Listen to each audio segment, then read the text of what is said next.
কেমন আছো ছাত্রছাত্রীরা? আমি সুলতান স্যার। অষ্টম শ্রেণীর তোমরা ইতিহাসের আজকে ষষ্ঠম অধ্যায় কি না জাতীয়তাবাদের প্রাথমিক বিকাশের যে পার্ট 4 সেটা তোমরা পড়বে। তো এখানে আছে কি, এখানে আছে যে বাংলায় বঙ্গভঙ্গ বিরোধী আন্দোলন। তোমরা যে বাংলায় বঙ্গভঙ্গ বিরোধী আন্দোলন সেটা তোমরা আজকে দেখে নেবে। তো এটা বোঝার জন্য আমাদেরকে একটু বঙ্গভঙ্গ কি এবং বঙ্গভঙ্গ কেন হয়েছিল, কি করেছিল সেটা একটু ভালো করে বুঝে নিতে হবে। তো আমরা চলো স্টার্ট করি। দেখো, 1901 খ্রিস্টাব্দে কি কার্জনের আমলে জনগণনা হয়। লর্ড কার্জন ছিল তখন বাংলা ভারপ্রাপ্ত। তো সেই সময় কি না ব্রিটিশ ভারত, মানে কি ভারত পরাধীন ছিল। তোমরা তো জানো 1947 সালে আমাদের ভারত স্বাধীন হয়েছে, তার আগে কি ব্রিটিশরা রাজত্ব করতো। তো সেই সময় দায়িত্ব কে ছিল না লর্ড কার্জন। তা লর্ড কার্জন যে বাংলার জনগণনা করলো যে কত মানুষ বাস করে বাংলায়। তো জনগণনা করার সময় দেখলো যে 7,80,00,000 মানুষ বাস করে। তো 7,80,00,000 মানুষ বাস করে দেখে তার এমনি দুশ্চিন্তা হলো যে এত বড় একটা অংশ মানুষ। তো তারা কি করলো, এই তড়িঘড়ি উদ্যোগ নিল এই বাংলা বিভাজন করার জন্য। কেন এই সংখ্যাটাকে শুধু ভয় করেছিল না, এর পিছনে কিছু কারণ ছিল, সেই কারণগুলো আমরা আগে গিয়ে দেখবো। 1905 খ্রিস্টাব্দে 19 জুলাই বাংলা একেবারে সরকারিভাবে কি বিভাজনের পরিকল্পনা ঘোষণা করা হয়ে গেল। তারা কিন্তু তড়িঘড়ি ভাবছিল, কিন্তু 1905 খ্রিস্টাব্দে 19 জুলাই বাংলাকে একবারে সরকারি ভাবে যে পরিকল্পনা, সেই পরিকল্পনা নিয়ে ফেললো এবং সেই বছরই 16 অক্টোবর ওই পরিকল্পনা বাস্তবায়িত করা হয়। তাহলে 1905 খ্রিস্টাব্দে 16 অক্টোবর বঙ্গভঙ্গ হয়েছিল, বাংলাকে দুভাগ, বঙ্গ মানে বাংলা, বাংলাকে দুভাগে ভাগ করে দেওয়া হয়েছিল। তো যখন ভাগ করা দিয়ে হলো কি, এর এর প্রতিবাদে কি হবে, এর প্রতিবাদে কি মানুষ কি করবে না বিভিন্ন আন্দোলন করবে, সেইগুলো হয়েছিল। তো দেখো, বিংশ শতকের প্রথম দশকে মানে বিংশ শতকের প্রথম দশকে মানে হচ্ছে যে আমরা যদি এখনের কথা বলি 2025, তো আমরা কি বলবো 21 শতক বলবো, কারণ এটা 2025। বিংশ শতকের প্রথম দিকে বলতে 1900 সামথিং। তো বাংলায় কি বঙ্গভঙ্গ বিরোধী স্বদেশী আন্দোলন চরমপন্থা সব থেকে জোরালো নজির ছিল। দেখো, কংগ্রেস, তোমরা এর আগে জাতীয় কংগ্রেস দেখেছো, জাতীয় কংগ্রেস গঠন করেছিল কত হয় না 1857 খ্রিস্টাব্দে, সরি 87 খ্রিস্টাব্দে। তো তখন কি হয়েছিল, 1887 খ্রিস্টাব্দের পর থেকে তারা একটাই দল ছিল যে কি জাতীয় কংগ্রেস। তো ওই জাতীয় কংগ্রেসটা পরবর্তীতে দুভাগে বিভক্ত হয়ে গেছিল, একটা হচ্ছে নরমপন্থী আর একটা হচ্ছে চরমপন্থী। তো নরমপন্থী ও চরমপন্থী এই দুটো ভাগের মধ্যে এই চরমপন্থীরা এই যে বাংলা বিভাজন এটাকে মেনে নিতে পারেনি এবং এর প্রতিবাদে তারা অনেক বড় বড় আন্দোলন করেছিল। তো সেইটাকেই বলা হয়েছে। শেষ পর্যন্ত এই আন্দোলনকে কেন্দ্র করে কি সর্বভারতীয় স্তরে নরম পন্থার বিকল্প হিসাবে চরমপন্থা বাস্তব রূপটি হাজির হয়েছিল।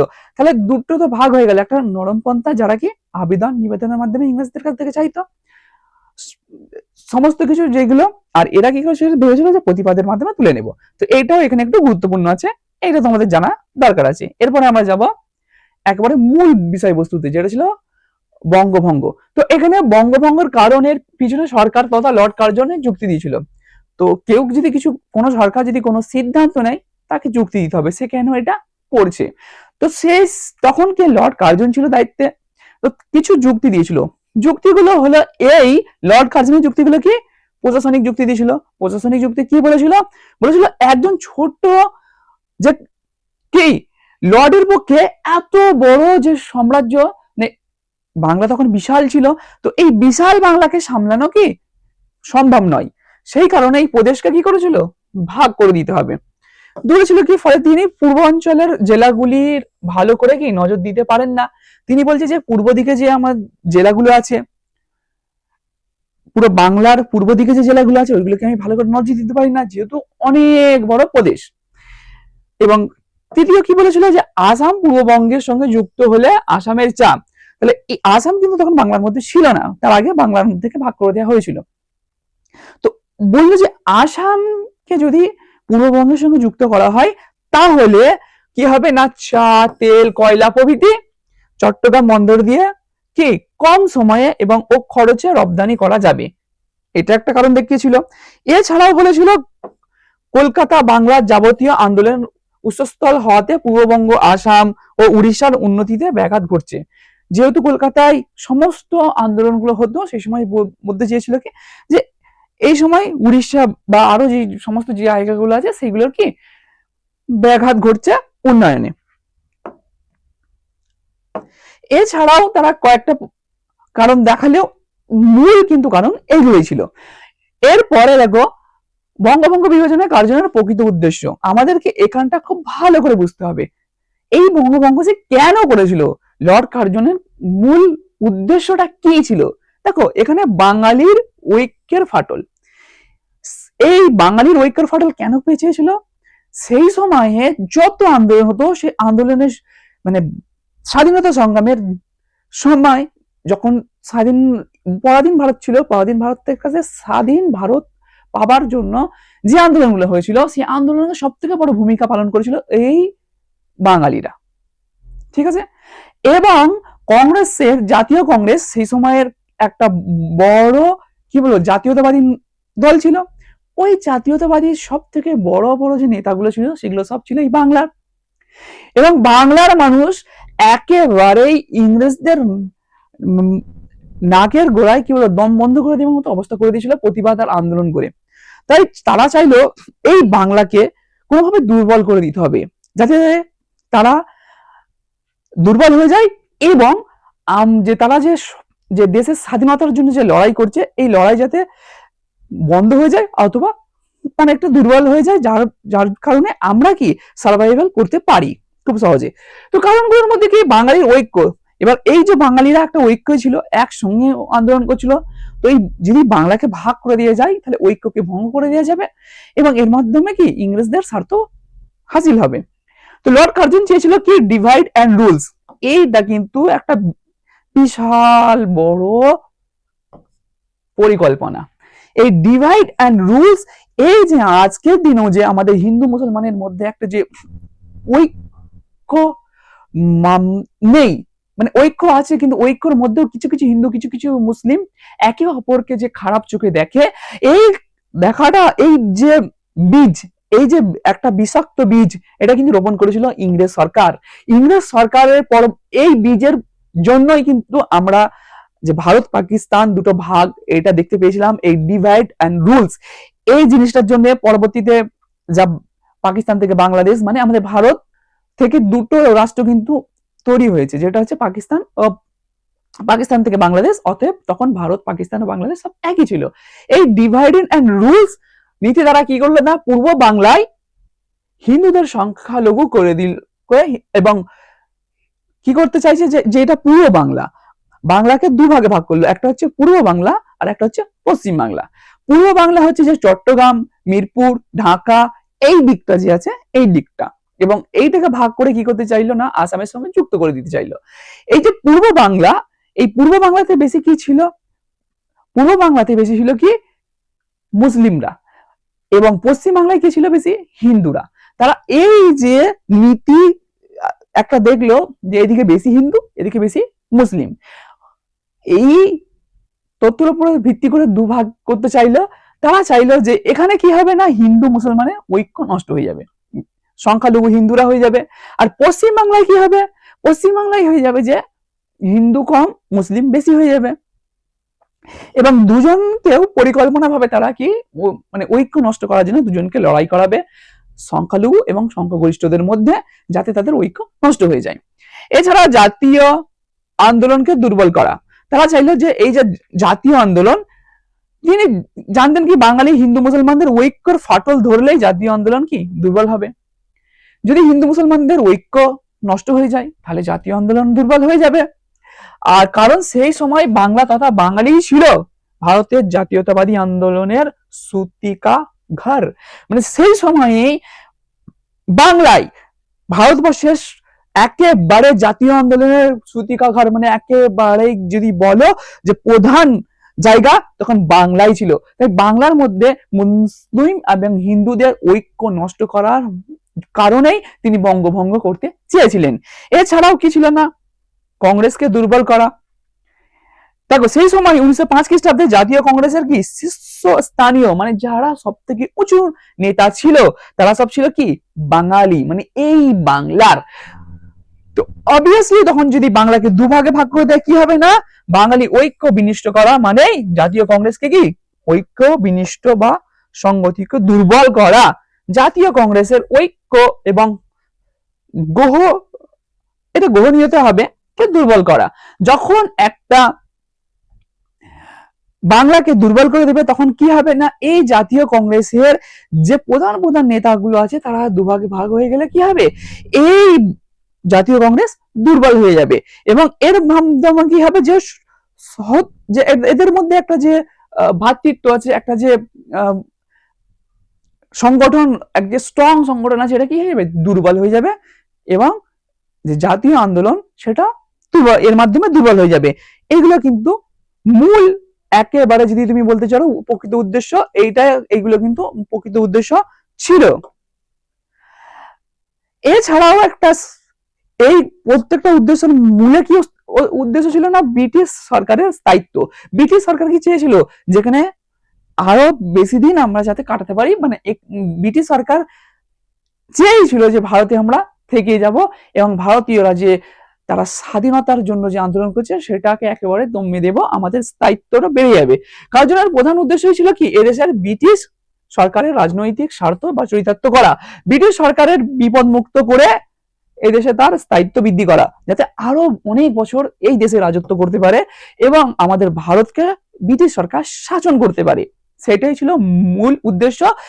এই প্রত্যেকটা যে পয়েন্ট পরপর দেখলে তোমরা, এর আগেও যে দেখেছো, এই যে পরপর বললাম বাঙালির ঐক্যে ফাটল, জাতীয় আন্দোলনকে দুর্বল করা, কংগ্রেসকে দুর্বল করা, আরেকটা কি না ব্রিটিশ সরকারের স্থায়িত্ব, এইগুলো মূল উদ্দেশ্য ছিল। যদি তোমাদের পরীক্ষায় পড়ে তোমরা স্পষ্টভাবে খুব সুন্দরভাবে লিখে দিতে পারবে। এবং এর আগেও কিন্তু আমি বলে দিয়েছি যে ব্রিটিশ সরকার লর্ড কার্জন কি কি মানে কারণ দেখিয়েছিল যে বাংলাকে ভাগ করার কারণ কি বাংলার কাছে সেটা তুলে ধরেছিল, সেইগুলোও কিন্তু তোমরা পরীক্ষার খাতায় খুব সুন্দরভাবে লিখে দিতে পারবে। জাস্ট তোমরা যদি গল্পের মতো এগুলো মনে রাখো তো লিখে দেওয়া খুব একটা কিছু কঠিন নয়, আর প্রত্যেকটা কোয়েশ্চেন কিন্তু তোমরা পারবে যদি আমাদের স্কুল বেলার ভিডিওগুলো দেখতে থাকো। সো অ্যান্সার গুলো কিন্তু খুবই সহজ করে বুঝে দেওয়া হচ্ছে। দেখো স্বদেশী যুগ, এখানে দেখো এই যে স্বদেশী যুগ, তোমরা যদি তোমাদের বইটা খোলো যে ওয়েস্ট বেঙ্গল বোর্ডের যে বইটা আছে সেই বইতে কিন্তু জাস্ট রিডিং করে নেবে, এই জায়গাটা সেরকম কিছু বোঝার নেই, কিন্তু যে যতটুকু বোঝার আছে আমি সেটাকে একেবারেই সারাংশটা বলে দেব।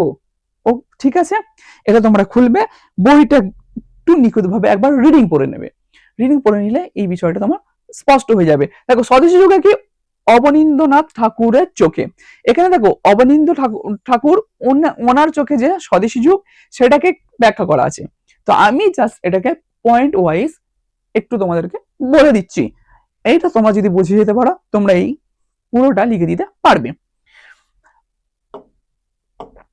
দেখো অবনীন্দ্রনাথ ঠাকুর তার যে ঘরোয়া রচনায় স্বদেশী যুগকে কি ভূমিকম্পের বছর বলে বর্ণনা করেছেন।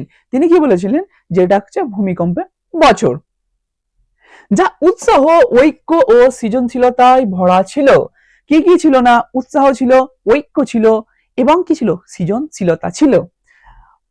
রবীন্দ্রনাথ যে ঠাকুর ছিল, তোমরা তো রবীন্দ্রনাথ ঠাকুর সবাই জানো, বিশ্বকবি, নেতৃত্বে তারা কি নাটোরের পিবিসিএল কনফারেন্সে বাংলা ভাষার প্রচলনের জন্য লড়াই করেন। ইংরাজি বক্তৃতায়, এটা বক্তৃতায় হবে,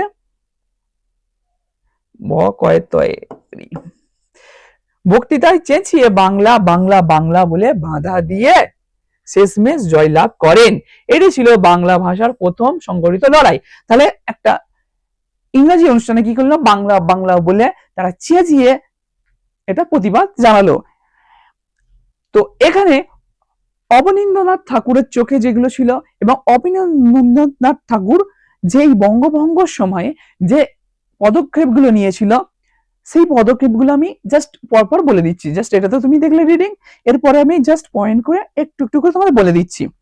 আর রবীন্দ্রনাথ ঠাকুরও ওই অবনীন্দ্রনাথ ঠাকুরের সঙ্গে ছিলেন, তেনারও অবদানটা তুমি একটু দেখে নেবে। দেখো স্বদেশী কার্যক্রমের উদাহরণ সমূহ, যদি আমরা স্বদেশী কার্যক্রম দেখি, তো উনি কি করেছিলেন না ভারত মাতার ছবি ও চাঁদা সংঘ। তিনি কি করেছিলেন যে ভারত মাতার কে না অবনীন্দ্রনাথ ঠাকুর, উনি কি করেছিলেন না ভারত মাতার ছবি আঁকেন, যে একটা ছবি আঁকলেন যেটাকে করলেন ভারত, এটা হলো ভারত মাতা মানে ভারতের মা, পুরো ভারতের মাতা। তো এই ভারত মাতার যে ছবি সেটাকে অঙ্কন করলেন। রবীন্দ্রনাথ গান রচনা করলেন এবং দিনু দলবল নিয়ে পতাকা ঘুরিয়ে চাঁদা তুললেন। তাহলে এনা কি করলো, এই স্টেপগুলো নিল। এরপরে কি হলো না পোশাক ও চরকা তাঁত।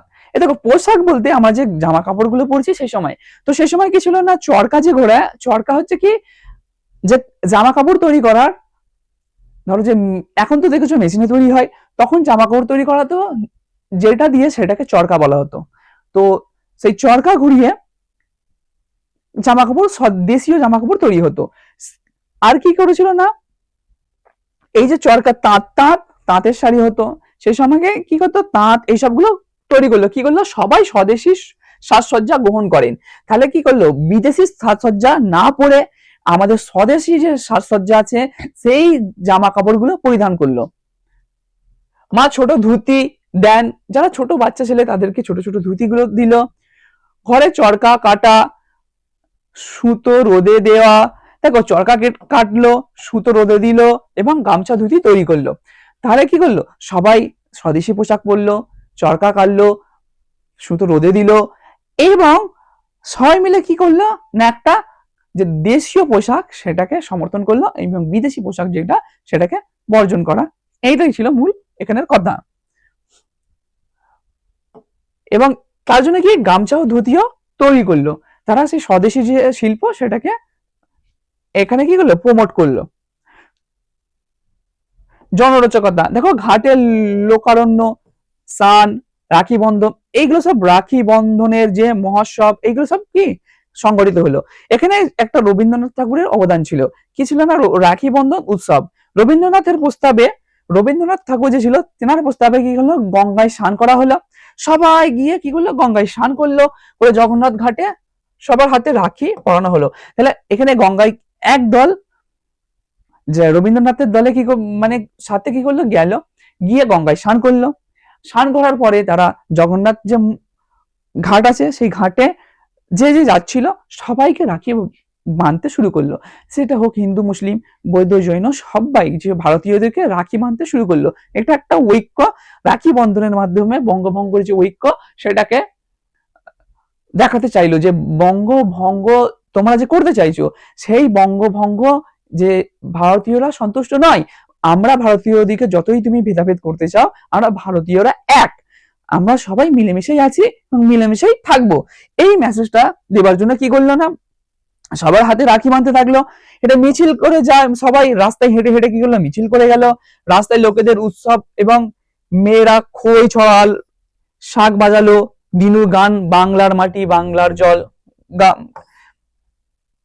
এখানে দিনু বলতে কি এমনকি চিতপুরের মসজিদে রাখি পরানো পরিকল্পনা হলো। চিতপুরে গেল, চিতপুরে গিয়ে মসজিদের ইমাম সহ যারা ছিল তাদেরকে রাখি পরালো।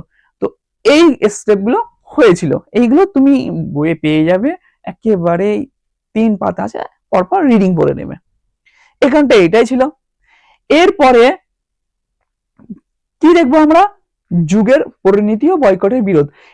এই যে তারা এইগুলো দেখলে যে এক সময় যেমন হচ্ছে রাখি বন্ধন হলো, রাখির মাধ্যমে যে বাংলার ঐক্য সেটাকে তুলে ধরা হলো।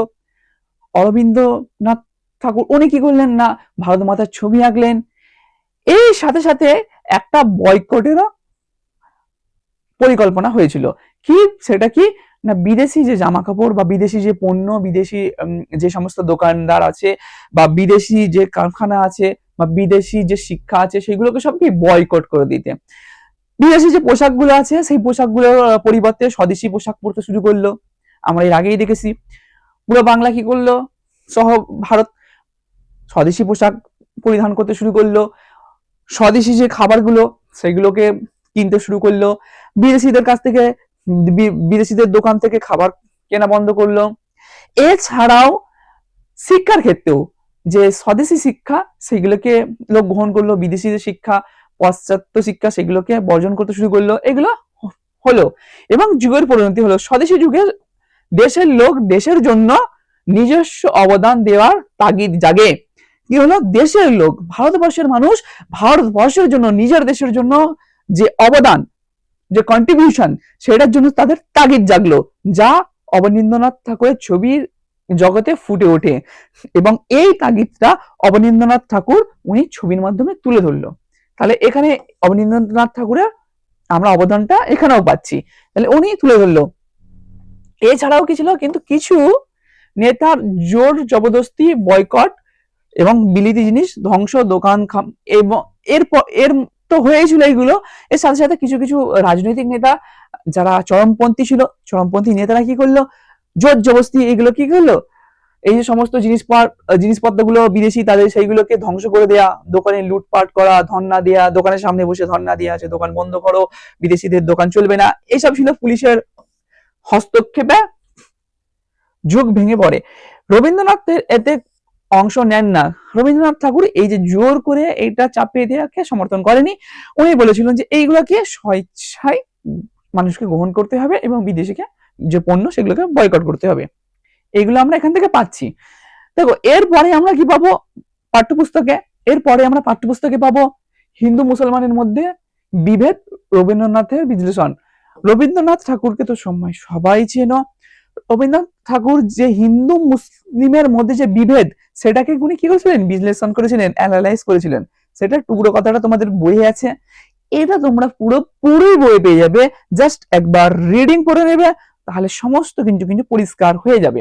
জাস্ট আমি একটু এটা না জাস্ট সহজ ভাষায় তোমাকে একটু বলে দিচ্ছি। আজ আমরা সকলেই এক কথাই বলি, আক্ষেপ করিতেছি যে ইংরেজ মুসলমানদিকে গোপনে হিন্দুর বিরুদ্ধে উত্তেজিত করিয়া দিতেছে। এরা কি বলছে, যে আমরা আজকে সবাই বলছি যে হিন্দুরা সবাই কি বলছে, যে মুসলমান দিকে ইংরেজরা হিন্দুদের বিপক্ষ করে দিচ্ছে। কথাটা যদি সত্যি হয় তবে ইংরেজের বিরুদ্ধে রাগ করিব কেন? কেন আমরা ইংরেজের বিরুদ্ধে রাগ করব? দেশের মধ্যে যতগুলি সুযোগ আছে ইংরেজ তাহা নিজের দিকে টানিবে না। ইংরেজকে আমরা এত বড় নির্বোধ বলিয়া নিশ্চিত হইয়া থাকিব এমন কি কারণ ঘটিয়াছে? ইংরেজকে আমরা কেন নির্বোধ ভাববো? ইংরেজরা তো চাইবে যে সমস্ত সুযোগগুলো ব্যবহার করা যায় সেইগুলোকে ব্যবহার করার জন্য। এবং ইনি এরপরে বলেছিলেন যে মুসলিমরা কেন এই হিন্দুদের বিরুদ্ধে ইংরেজদের যে উস্কানি তার দিকে কেন যাচ্ছে। কিছু সংখ্যক মুসলমানকে যে হিন্দুর বিরুদ্ধে লাগানো যাইতে পারে এই তথ্যটাই ভাবিয়া দেখিবার বিষয়। কে লাগাইল সেটা তত গুরুত্বতর বিষয় নয়। উনি বলল যে মুসলমানদেরকে যে হিন্দুদের বিরুদ্ধে লাগালো এইটাই যেন একটা ভাববার বিষয়, আর যে কে লাগালো কেন হলো সেটা কি ভাববার বিষয় নয়। অবশ্যই এখানে কিন্তু উনি একটা ভালো কথা বলেছেন, যেটা কি, যে আমরা বহু শত বছর কয়েকশো বছর ধরে কোথায় না পাশাপাশি একেবারে পাশাপাশি থাকছি এবং একই কি ফল খাচ্ছি, একই নদীর জল খাচ্ছি, একই সূর্যালোক ভোগ করছি এবং এইভাবেই কিন্তু আমরা চলে আসছি দিনের পর দিন এবং এক কথায় কথা বলছি, সুখ দুঃখে আমরা পাশাপাশি থাকছি এবং কি প্রতিবেশীর সঙ্গে প্রতিবেশীর যে সম্বন্ধ, যে ধর্মবিহিত এই যে তাহা আমাদের মধ্যে কি হয় নাই। আমরা সব ধর্ম হিন্দু মুসলিম একসঙ্গেই থাকি। আমরা জানি বাংলাদেশ অনেক স্থানে, এখানে উনি সমস্যাটাকে তুলে ধরেছেন। সমস্যাটা কি? সমস্যাটা হলো আমরা জানি বাংলাদেশের অনেক স্থানে, সমস্ত স্থানে বলেনি, অনেক স্থানে এক ফরাসে হিন্দু মুসলমান বসে না। তাহলে একটাই ফরাসে কি হিন্দু মুসলমান বসে না। ঘরে মুসলমান আসিলে জাজিমের এক অংশ তুলিয়া দেয়া হয়, হুকার জল ফেলিয়া দেয়া হয়। তাহলে যখন একটা হিন্দু মুসলিম কি করে না, এক ফরাসে তারা বসে না, এবং তারা যদি বাড়িতে আসে জাজিমের এক অংশ তুলে ফেলে দেওয়া হয় এবং হুকার যে জল সেটাকেও ফেলে দেওয়া হয়। তাহলে কি এখানে কি মনের মধ্যে একটা কি মিলনের যে অভাব সেটা আছে, সেটাকে তুলে ধরেছে। তর্ক করিবার বেলায় বলিয়া থাকি, কি করা যায় স্বাস্থ্য মানিতে হইবে। এই যে স্বাস্থ্য সেটাকেই মানতে হবে। এখানে বলেছে কি যে মুসলিম বাড়িতে এলে এগুলো করতে হবে, এগুলো কি শাস্ত্রে লেখা আছে। শাস্ত্রে মানে ধর্মের যে গ্রন্থ তাকে বলা হয় শাস্ত্র, সেখানে লেখা আছে। কিন্তু উনি প্রশ্ন তুলেছে, অথচ শাস্ত্রে হিন্দু মুসলমান সম্বন্ধে পরস্পরকে এমন করিয়া ঘৃণা করিবার তো কোনো বিধান না দেখি না। তোমরা যে এই যে হিন্দু এবং মুসলিম একে অপরকে যে ঘৃণা করছো, এই যে সেইটা তো আমি কোনোদিন আমার এই যে ধর্মের বিধানে দেখি না। তো এখানে এই বক্তব্যটা এখানে মূল ছিল। তারপরের বিষয়গুলো জাস্ট তোমরা একবার রিডিং করে নেবে, এখানে কিছু তেমন বোঝার নেই। এরপরের পাতায় চলো। ইংরেজি সমস্ত ভারতবর্ষের কাদের উপর এমন করিয়া চাপিয়ে আছে, এখানটা উনি বলছে যে ইংরেজরা যেন আমাদের কাঁধে এমন ভাবে চাপিয়ে আছে যে তারা কি আমাদের এখান থেকে যেতেই চায় না, এবং জোর করে হলেও এই দেশে তারা শাসন চালিয়েই যাবে, এখান থেকে তারা যাবে না। আর জোর করে কি করবে, তারা এখানেই শাসন করবে। এবং এখানে কিন্তু একটা কি বলেছে, উদ্দেশ্য সাধনের উপলক্ষে প্রেমের সম্বন্ধ পাতাইতে গেলে ক্ষুদ্র ব্যক্তির কাছেও তাহা বিস্বাদ বোধ হয়। যে উদ্দেশ্য খুব বড় হইতে পারে, হোক তাহার নাম বয়কট বা স্বরাজ, দেশের উন্নতি বা আর কিছু। তাহলে কি এখানে কিন্তু বলতে চাই যে আমরা যদি আমাদের নিজস্ব ব্যক্তি স্বার্থে যে কোনো একটা সিদ্ধান্ত নিয়ে থাকি, তাহলে সেটাকে কি করতে হবে, পরিস্ফুট করার জন্য যদি সেটা খুব ছোট স্টেপে হয় সেটাকেও আমরা মেনে নিতে হবে। সেটা হোক বয়কট, স্বরাজ আন্দোলন বা আরো অন্য কিছু, তার সেটা যাই হোক, কিন্তু আমাদেরকে একত্রিত হয়ে এই বিষয়টা করতে হবে। এই ছাড়াও এখানে তেমন কিছু দেখতে পাইনি, পরের পাতায় দেখবে। এইগুলো তোমার জাস্ট রিডিং করবে, রিডিং করলে সমস্ত কিছু একেবারে পরিষ্কার হয়ে যাবে। কিন্তু আমাদের গুরুত্বপূর্ণ গুলি আমরা তোমাদেরকে জাস্ট ভালো করে বলে দিচ্ছি। মানুষ বলিয়া শ্রদ্ধাবশত, স্বদেশী বলিয়া সে বশত আমরা যদি সহজেই দেশের জনসাধারণকে ভালোবাসিতাম, আমরা যদি দেশের সবাইকে ভালোবাসতাম, এটা উনি বলেছে যে আমরা যদি আর কি ইংরেজি শিক্ষা আমাদের পরস্পরের মধ্যে কি করেছে না, বিচ্ছেদ না ঘটা বা মিলনকে যদি দৃঢ় করিতে পারিত, তাহার মাঝখানে থাকিয়া তাহাদের আপন করিয়া তাহাদের সর্বপ্রকারের হিত সাধনের যদি বলে, এখানে কি ইংরেজি শিক্ষাকে যদি আমরা একে অপরের সঙ্গে এই যে যে ভেদাভেদ সেটা না করে আমরা যদি মিলনের জায়গা তৈরি করতে পারতাম, তাহলে অনেকই ভালো হতো।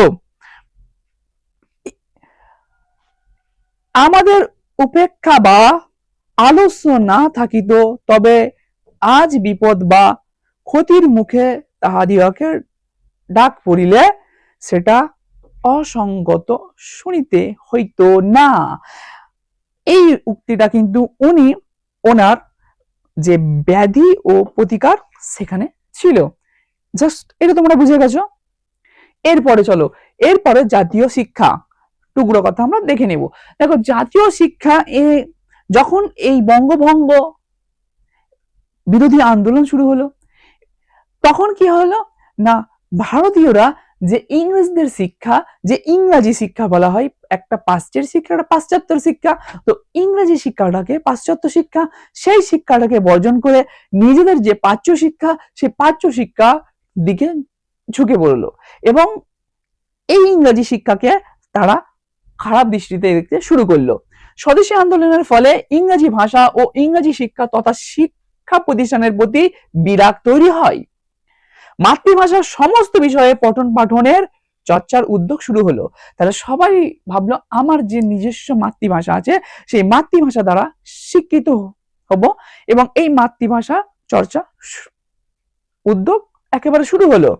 রবীন্দ্রনাথ ঠাকুরের শান্তিনিকেতনে এই উদ্যোগের একটি উদাহরণ। তাহলে এই রবীন্দ্রনাথ ঠাকুরের যে শান্তিনিকেতন, এইটা কিন্তু তখনের একটা উদ্যোগ ছিল। 1906 খ্রিস্টাব্দে তৈরি হয় জাতীয় শিক্ষা পরিষদ। তাহলে 1906 সালে কি হলো না জাতীয় শিক্ষা পরিষদ, যাকে ইংরেজিতে বলা হয় ন্যাশনাল কাউন্সিল অফ এডুকেশন। তাহলে 1906 খ্রিস্টাব্দে তৈরি হলো। এখান থেকে তোমরা কিন্তু শর্ট কোশ্চেন পেয়ে যাচ্ছ। জাতীয় শিক্ষা পরিষদ, যাকে ইংরেজিতে বলা হয় কি ন্যাশনাল কাউন্সিল অফ এডুকেশন। এবং Bengal National College, Bengal Technical Institute ও বেশ কয়েকটি জাতীয় বিদ্যালয় তৈরি হয়। অনেক ছাত্রই জাতীয় বিদ্যালয়গুলিতে ভর্তি হতো। তাহলে বহু ছাত্র এই জাতীয় বিদ্যালয়গুলোয় ভর্তি হতো এবং এই জাতীয় শিক্ষাগুলো কিন্তু বাংলা ভাষা দ্বারা শিক্ষা দেয়া হতো। ইংরাজি যে শিক্ষা, সেই ইংরাজি শিক্ষা নয়, এখানে বাংলা ভাষা দ্বারা শিক্ষা, এবং এগুলো যে আমাদের ভারতীয়দের দ্বারা গড়া শিক্ষালয়। পূর্ববঙ্গের কয়েকটি জাতীয় বিদ্যালয় খুবই বিখ্যাত ছিল। সেই সব বিদ্যালয়ের ছাত্র ছাত্রী বিপ্লবী আন্দোলনের কর্মী হিসাবেও কাজ করত। তাহলে পূর্ব বাংলাতে কয়েকটি যে বিদ্যালয়, সেগুলো কি ছিল, খুবই একে জনপ্রিয় ছিল, এবং এই বিদ্যালয়ের ছাত্রছাত্রীরা কি করতো, একেবারে যে বিপ্লবী আন্দোলন হতো, সেই বিপ্লবী আন্দোলনে তারা কি কর্মী হিসেবে কাজ করত। ঢাকার কাছেও সোনারঙ্গ জাতীয় বিদ্যালয়ের নাম এ বিষয়ে বিশেষ উল্লেখযোগ্য।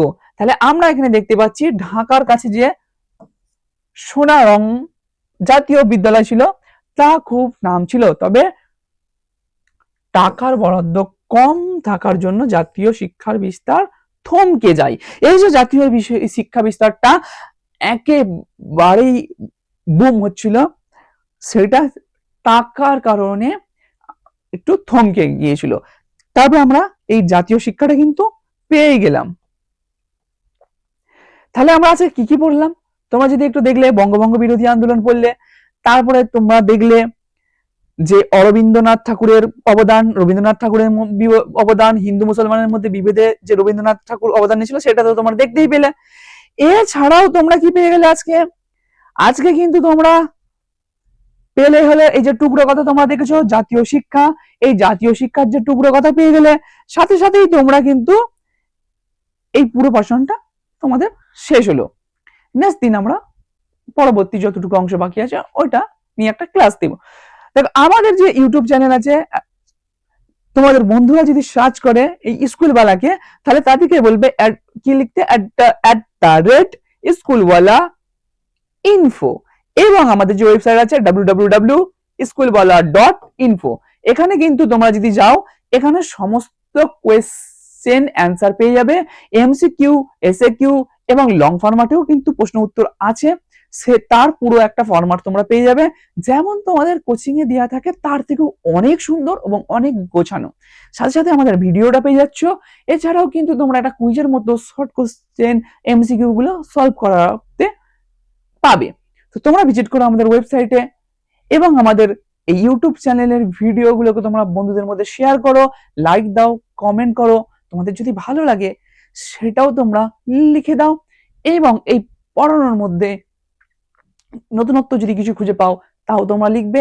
এবং তোমার অভিভাবকদেরকেও বলছি, তোমরা যদি আপনাদের ব্যক্তিগত কিছু মন্তব্য থাকে সেটাও আমাদেরকে করবেন। ধন্যবাদ। বাই, আমি সুলতান স্যার।